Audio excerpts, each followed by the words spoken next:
Nowadays, social media platforms, they are amazing in making people addicted. Slowly, I started to feel something like this. I started to feel being anxious. I started to feel that I'm a loser because I wrote a book on procrastination and I was procrastinating. So procrastination is not a time management issue. It's not about having a better system, but you have the highest level of antidepressant intake there too. Why? Why the most successful people are depressed? And those two tips can truly boost your productivity like for 30-50%. We all know a famous brand that says, just do it. And yet we still say, maybe later. Why?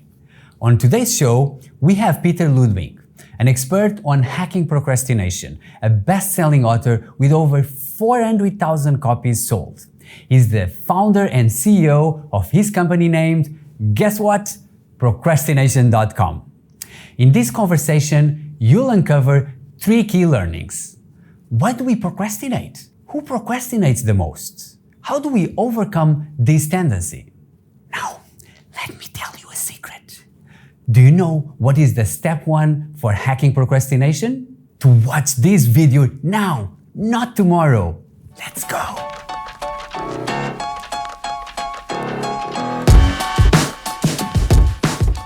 You had a near-death experience on a plane. Twice in my life. Lucky man. I'm glad you're here talking with me. One particular was on the plane. Can you tell me what were your thoughts and feelings in that moment?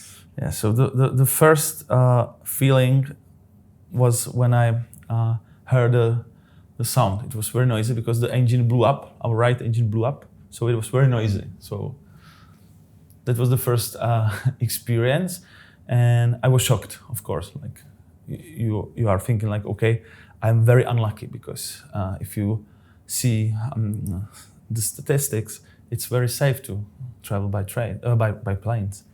So the first moment I was shaken, and I had a luck that I sit next to the window, so I saw the fire there. That was the second experience. And the guy next to me, he was like, "Oh, look at the fire." I was like, "Thanks, I want to see that." And then the pilot said something like, "Oh, you maybe noticed that we have a serious emergency." I was like, "Yeah, we noticed."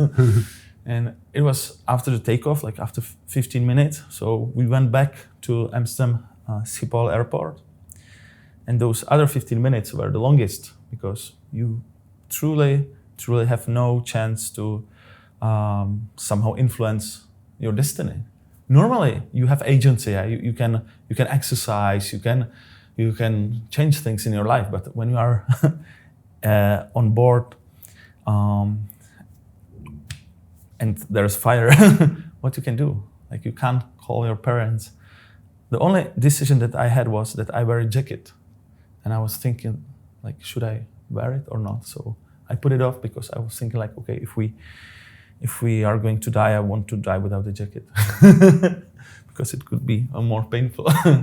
So I put off the jacket and I was waiting those another 15 minutes. I tried some mindfulness meditation. I was promising, like, okay, if I survive this, I will be a better person. Even though I'm not religious that much. But that was the moment that I was very religious. And the moment when we landed, wow. A lot of people were crying there. We were hugging. I was hugging a lady next to me. And the pilot came out of his cabin and he shook the hand with everyone.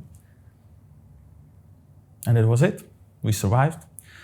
But those moments when you are facing those difficulties in life, sometimes you are sick, sometimes your life is threatened. You realize something that is important because life is not, we are not here forever. Life is finite, life is limited. So for me, this experience helped me a lot with my procrastination because since then I'm not trying to waste my time on Netflix that much. I'm trying to invest my time on the most meaningful things to me. So that's why I do what I do. So, but you don't need to experience near-death experience to realize that your time is the most valuable resource that we all have. So this was very similar to another near-death experience, and I hope that those two were last two. Yeah, I already understand things. Wow, what an experience! And that deeply, how do you think that experience impacted you as a person? Well, first of all, near-death experience is always humbling experience. So you realize that facing the possibility of your death is not scary. It's a little bit sad. You are like, okay, if it has to end, it has to end. But I realized that I lived amazing life. In the moment that I saw the fire, I was like, okay, now, yeah, it can happen. And I was not sad. I was not scared. I was slightly sad. But when we survived, I realized like, okay, now I have a next chance to live even a better life. So every new day is a bonus to me. And I'm not scared of death. I'm scared not to live a fulfilled life. So that's why I travel a lot. That's why I'm an entrepreneur. That's why I'm trying to do meaningful activities every day.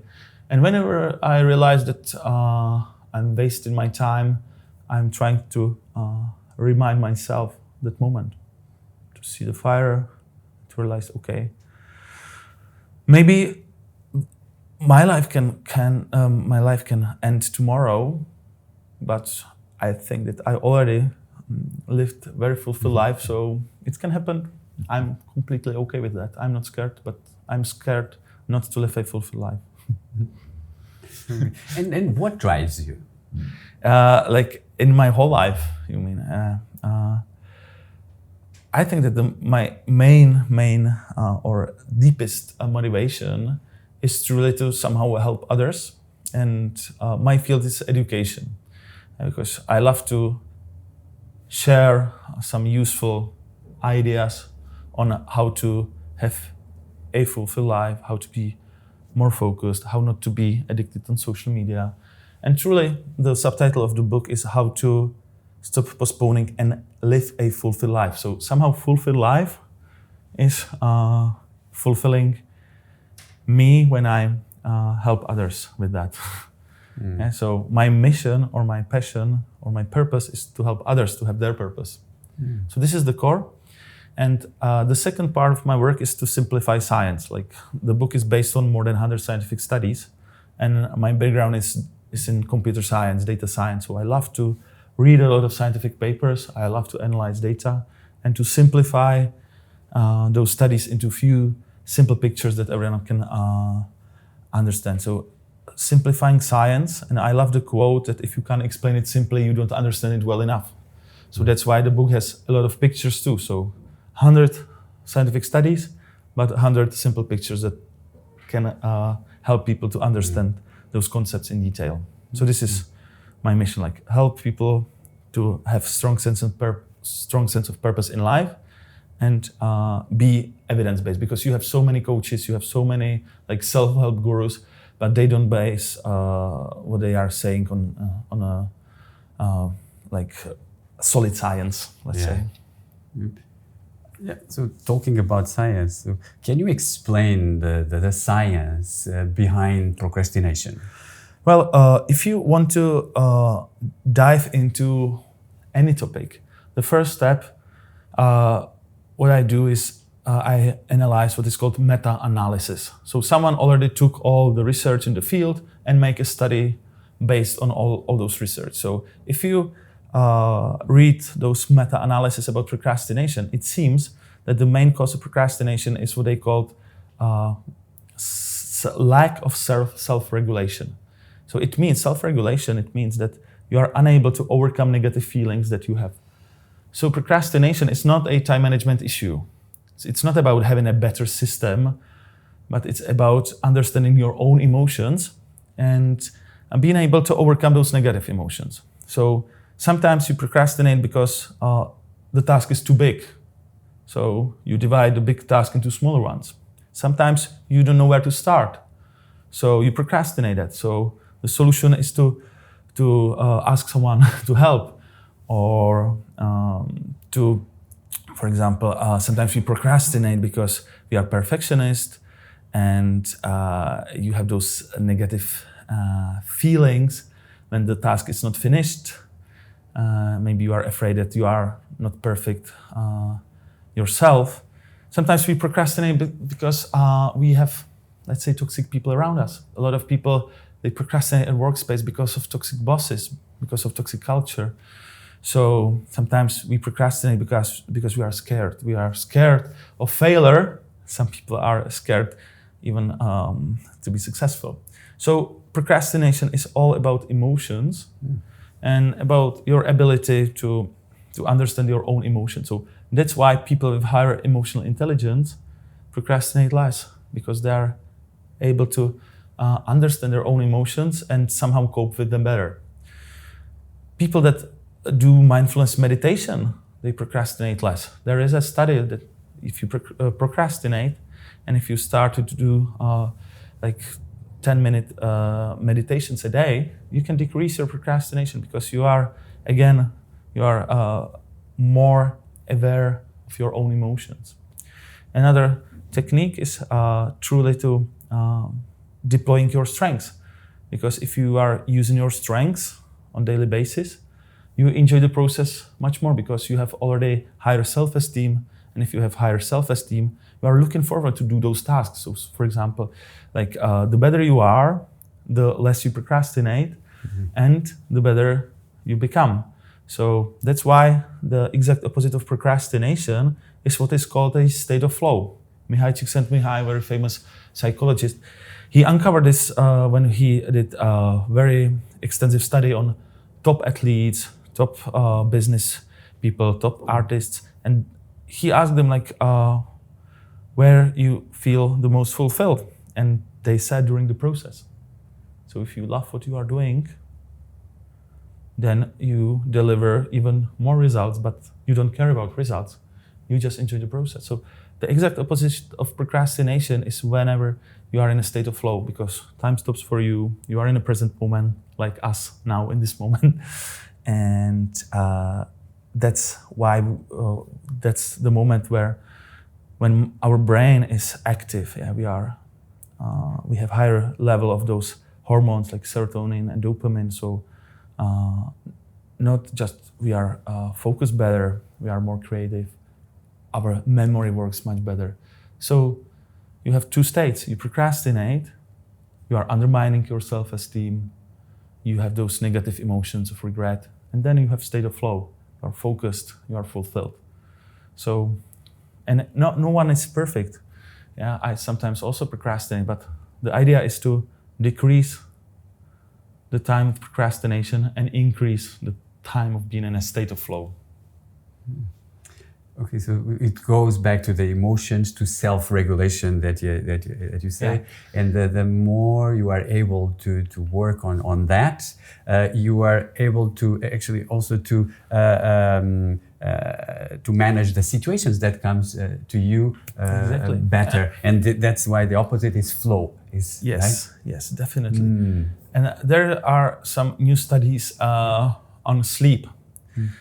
They call that bedtime procrastination, because whenever you postpone your sleep, whenever you postpone the moment that you go to your bed, when you have bad sleep, when you are deprived, the next day your self-regulation is lower. So you procrastinate much more the next day. But the problem is that the more you procrastinate, the more you procrastinate. So the next day, you are unable to, for example, go and exercise. You are unable to eat healthier. So you start to fail in other domains. And what happened is that you procrastinate even more. So whenever you want to fix your procrastination, I highly encourage you to fix your sleep first.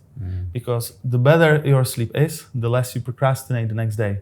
The better is your self-regulation, so you have stronger willpower, your focus is much better, and you are much more creative, and so on. So sleep is crucial for fighting procrastination. And there is a beautiful link between what is called cheap dopamine and procrastination. So nowadays, social media platforms, they are amazing in terms of serving you what you want to see or what you want to hear. And those algorithms, they know you sometimes better than you know yourself. So sometimes like those algorithms are truly good in making people addicted on what is called cheap dopamine. So, and if you waste your dopamine during the morning, so if you wake up and you scroll for 20, 30 minutes, you drain your dopamine. And since we have one pool of dopamine, if you drain your dopamine on social media, you miss the dopamine during the day. So you are less focused, you are demotivated, and you procrastinate much more. So like the pro tip on fighting procrastination is to have a great sleep and then not to waste the dopamine in the morning. So have a mornings without social media. Okay. And those two tips can truly boost your productivity like for 30, 50%. Those two small little tips. What do normally people procrastinate the most? What is most common? Well, I think that another beautiful study on a huge procrastinators, basically, the outcome of the study was that the people that procrastinate the most are extremely creative and extremely smart. Why the smartest and the most creative people procrastinate the most? Because they are creative and smart even when it comes to come up with excuses in front of themselves. So you can always find the reason why to postpone the task for tomorrow. You can always find the reason why not to start running today, because there is a little cloud and you are like, it might be raining today. So smart and intelligent people procrastinate more because they are better in using their brain and their creativity against themselves. So those, in science, they call this rationalizations. Excuses in front of ourselves. So that's it. So whatever the task is, when you are smart and creative, you can always find the reason why to do something else. Wow. So it was a good news for our listeners. Well, if they procrastinate a lot, they are smart and creative. Yeah. While you were doing the research for your book, what was the finding that most surprised you? Well, back then, I was a huge procrastinator by myself. So the first finding that was truly positive to me was that almost 80% of people procrastinate. And I think those 20, they don't have the courage to be honest. So I think that it was like, okay, it's normal. Like everyone procrastinates. It's our, let's say, human, it's a normal state of being a human to procrastinate. There's only one group of people that do not procrastinate, and those are psychopaths. If you do a brain scan to a psychopath, you can find that they have a leisure of amygdala. That's the part of the brain that is about emotion. So basically, they lack emotions. So they lack empathy. But also they are able to like do whatever task because they don't have emotions. So they don't have those negative tasks towards those. They don't have those negative emotions towards those tasks. So basically, they do not procrastinate.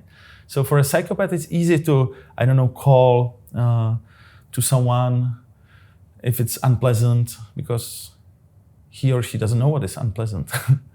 So psychopaths, they are rational, but they lack emotion, so they do not procrastinate it much. But there is only 1% of psychopaths in an average society, and according to science, 5% in a C-level of big corporations. Somehow, I don't know why. No, the reason is that they are able to climb the corporate ladder even faster because they lack empathy, they lack emotions. So that's the problem. So like psychopaths, they do not procrastinate, but all of us the rest, those 98% of people, they have emotions, so they have also struggles with procrastination, because procrastination is all about emotions. I think that's for me the biggest takeaway for what you're talking about is like procrastination is related to emotions, the way we handle our emotions. And now I'm curious, like, can you tell us like your story about like how did you overcome procrastination? Well, I made my own system that is described in the book based on those scientific studies, because scientific studies are great when it comes to understand the topic, but you don't have the solution there. You don't have practical tools that you can deploy. So I made my own tools. So for example, one of those tools is called like habit sheet or habit list. So it's based on the research that what works for training willpower is when you do small steps but daily. So small steps are crucial. You cannot change someone's life from one day to another. Only those big events like near-death experience can change you from one day to another. But usually we don't experience that every day. But every day you can be better in small things. So it's a sheet, it's a table, and every day you note down those small steps. So for example, you note down that you did 10 push-ups, that you read few pages, 3 pages of scientific studies, for example, in my case, that you know that when you went to your bed and how many hours you slept. And whenever you focus on those details, those small steps, it's much more sustainable. So there is, again, science behind procrastination, that the long-term solution is what is called micro habits. Micro habits means that focusing on small steps, but being able to sustain those small steps.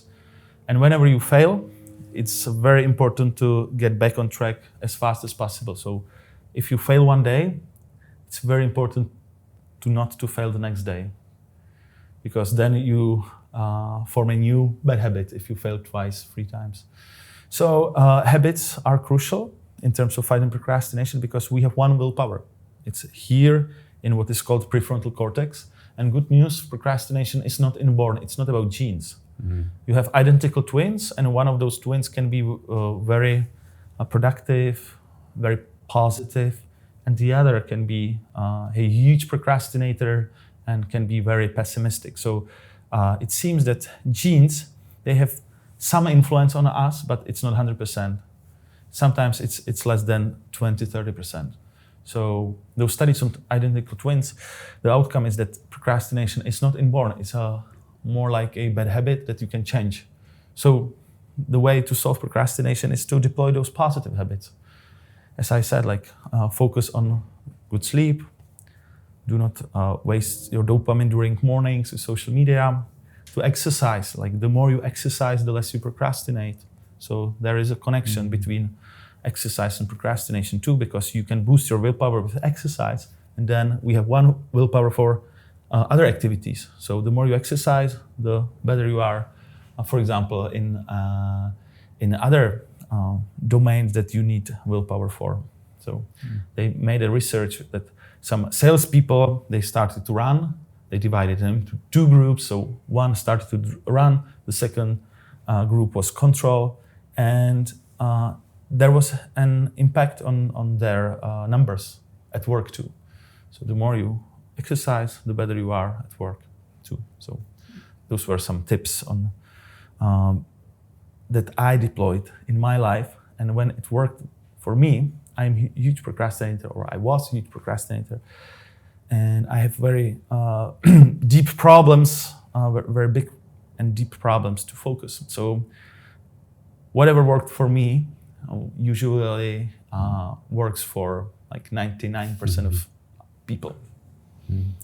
So coming back to your book, you wrote a book, you sold 400,000 copies, it's translated into 25 languages.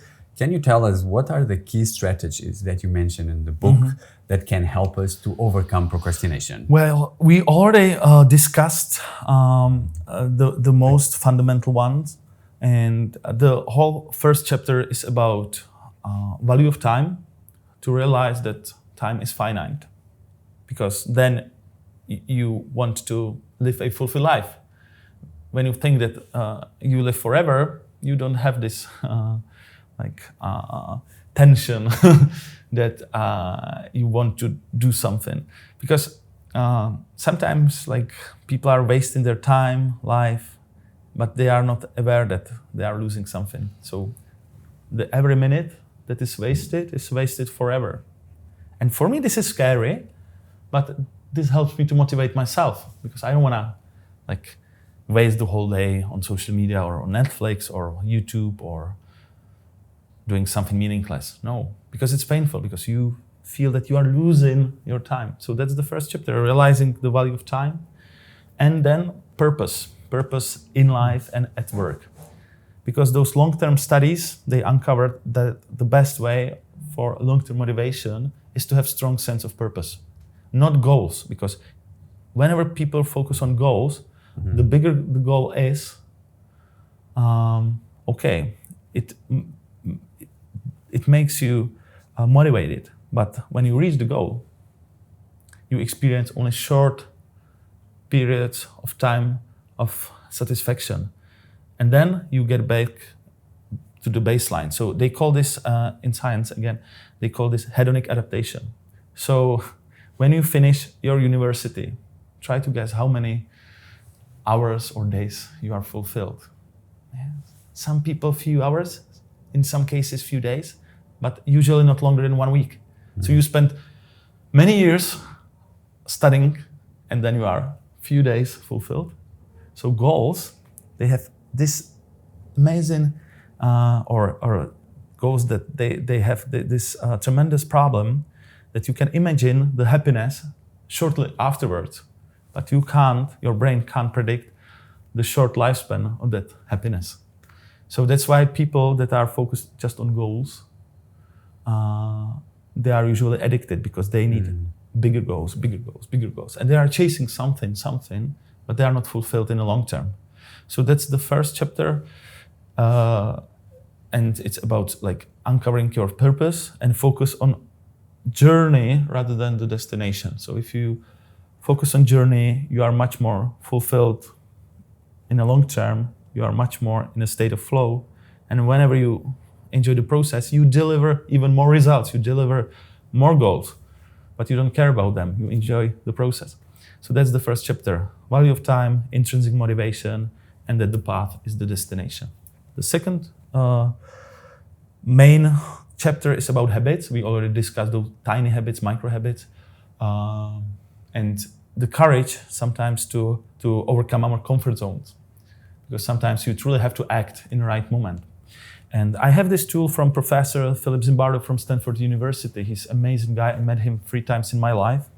And he has his project that is called Heroic Imagination. And he works with kids. And he's basically telling them that there are moments of life that you have to act. All Samurais, they have a tool that when they were in a situation and when they were put in the moment that they can do a heroic act, they should do that in 3 heartbeats. 3, 2, 1, and then act. Because if you don't do that in 3 heartbeats, your brain overthinks, and you always come up with the excuse why not to do that. So if you are passing an accident, 3, 2, 1, and then act. Because if you do not act in those 3 seconds, you maybe become a bystander. And bystander effect, it's truly scary, because sometimes there are so many examples in history that a lot of people were watching, something was happening, some terrible things, and no one acted. Because everyone was like, okay, someone else can do that. And there was no one. So everyday heroism is another tool from the book, and it's about training yourself to be a little hero, to start a day with the first alarm clock and not to postpone it. Yeah, sometimes to have the courage to say your opinion when everyone else is silent. Someone is about to face those negative emotions. Like, for example, you have a fear of something, so you go directly and you face the fear.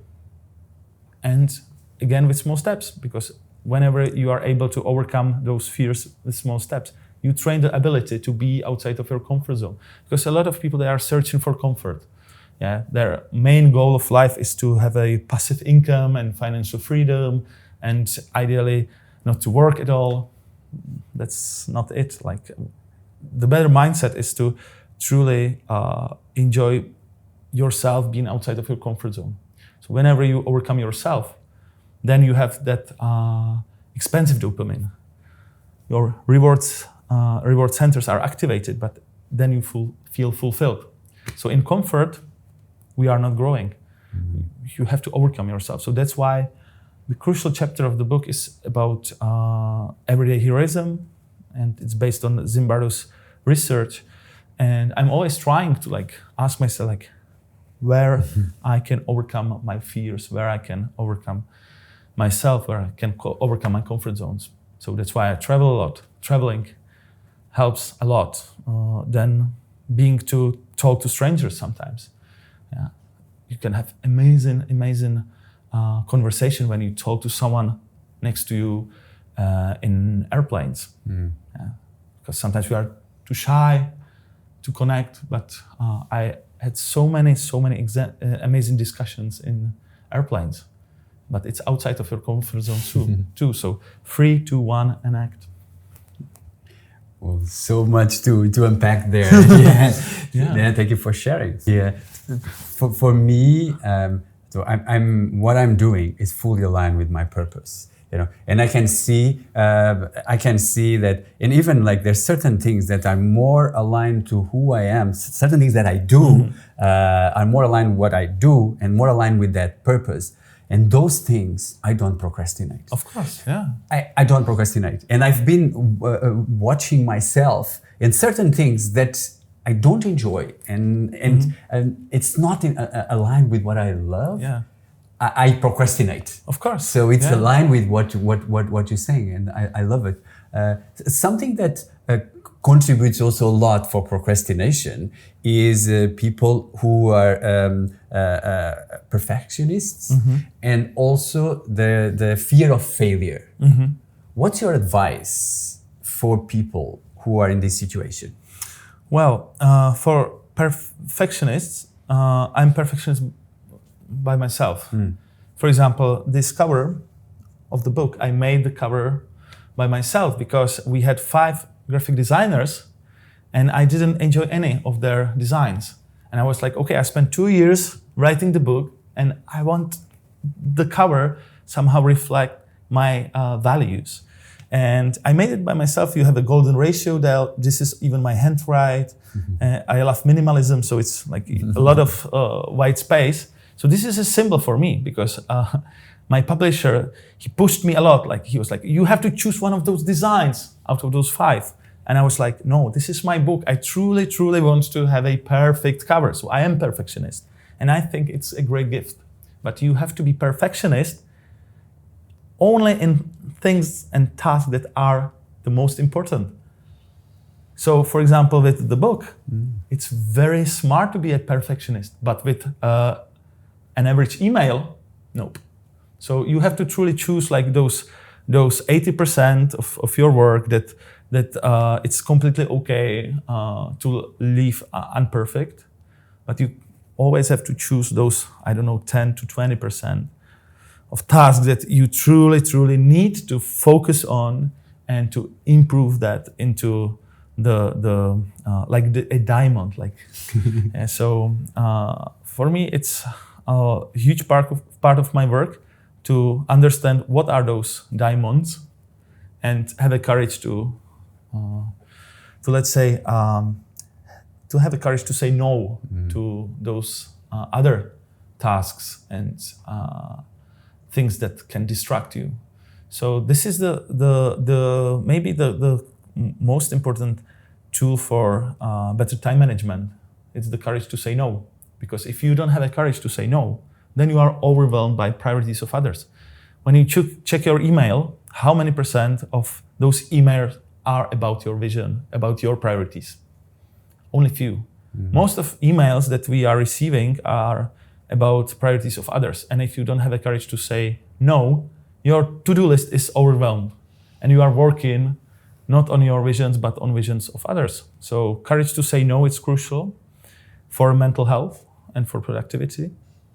So it's okay to be a perfectionist, but pick what is important for you. Yeah. Be perfectionist. Pick those diamonds. Exactly. Yeah. And the rest, just be a bit more flexible. Yeah. So that will help, like at least you are progressing and you are not just trying to be perfect everywhere. Yeah, and I have a very important idea for this. Go. So if you send an email to someone and when he replies you directly, it means that he's not productive at all, because he should be working on something else than to reply your email.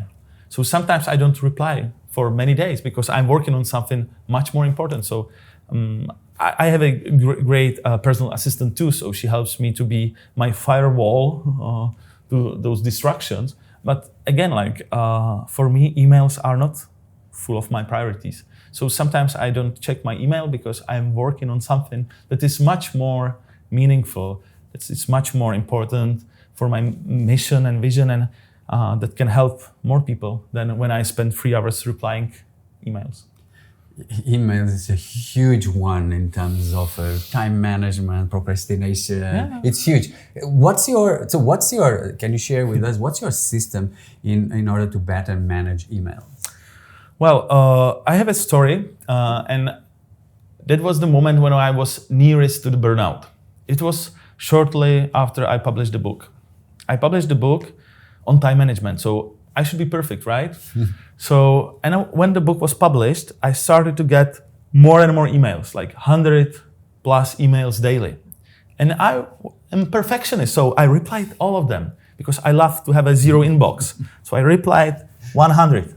The next day, 110. So I replied 110. I spent 2-3 hours with that.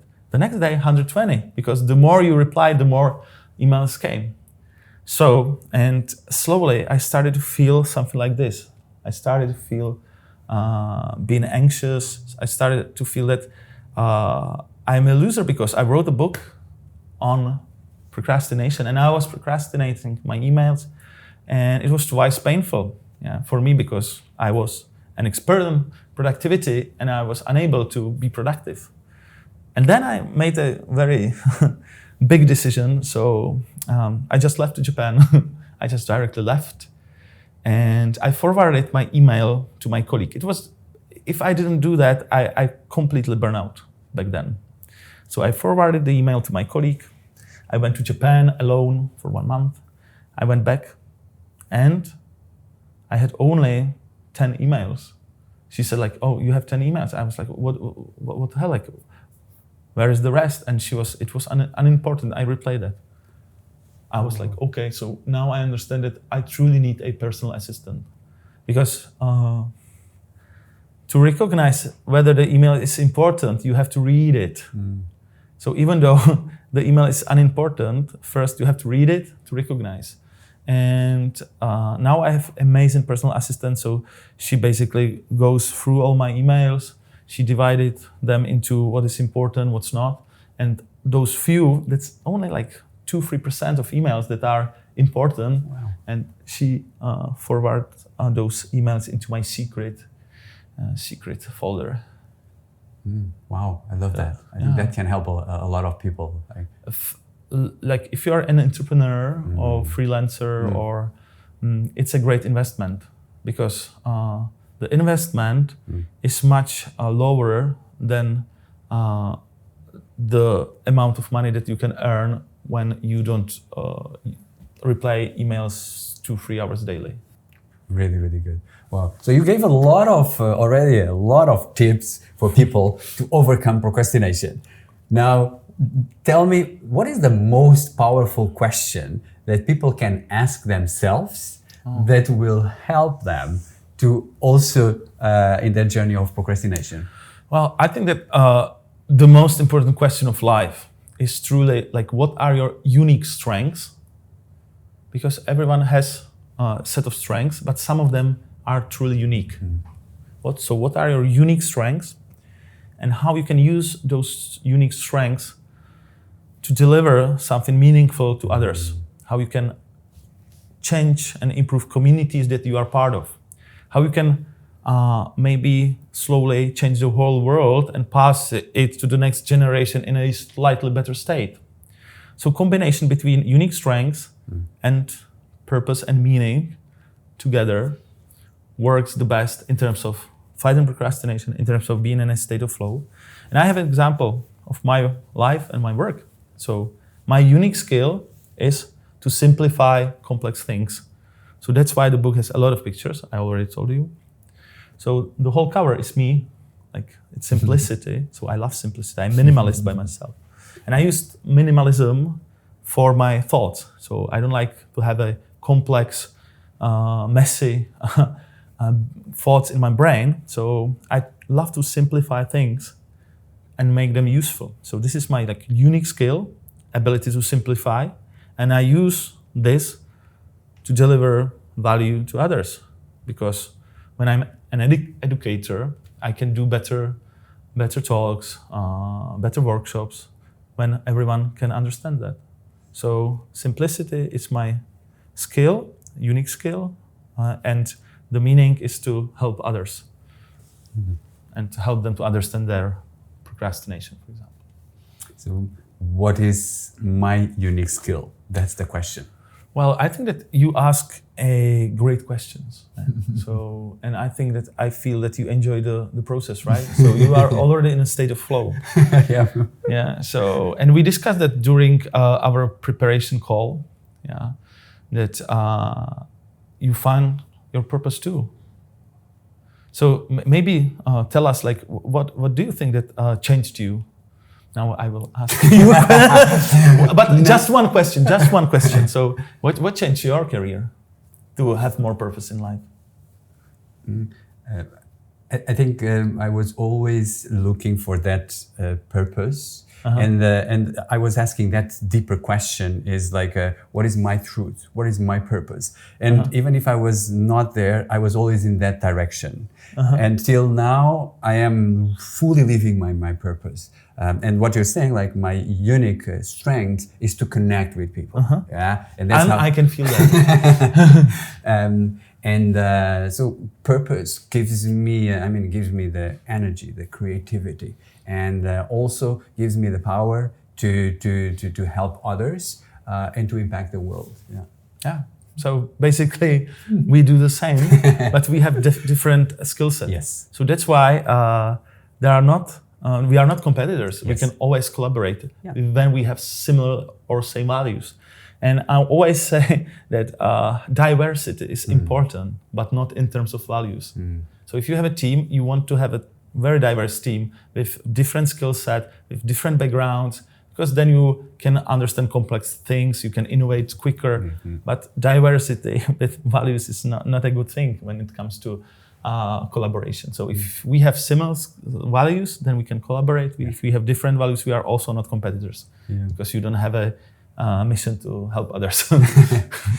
People ask you a lot of questions, but maybe what is one question that not many people ask you and you would love to answer? So my favorite, or my the most desired question is about the prediction of the future. And the answer, So the answer is that we will experience tremendous growth because of artificial intelligence.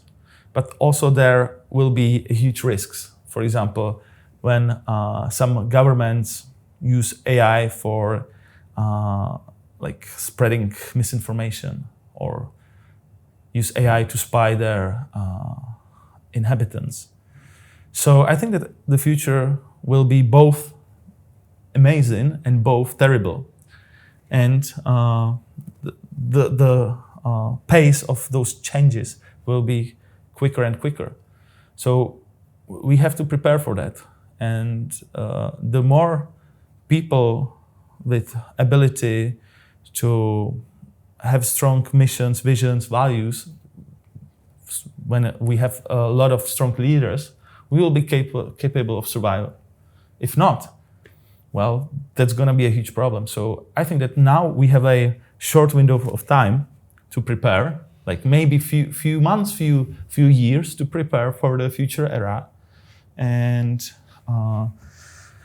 as a mankind, we can change everything in a positive manner, or we can mess everything up. And now we have a short time to prepare. Yeah. So this is my prediction, and this is what I'm thinking when I go sleep, and when I'm unable to fall asleep, when I'm jet lagged. So I overthink the future with AI. So, but I think that we can truly do something and increase the chance that we all survive on this planet together and not to extinct. Thank you for coming to the show. It was Thank you so much. A pleasure, and good luck on your purpose and your next steps. And good luck in your purpose and everyone else's purpose. Thank you. Thank you so much.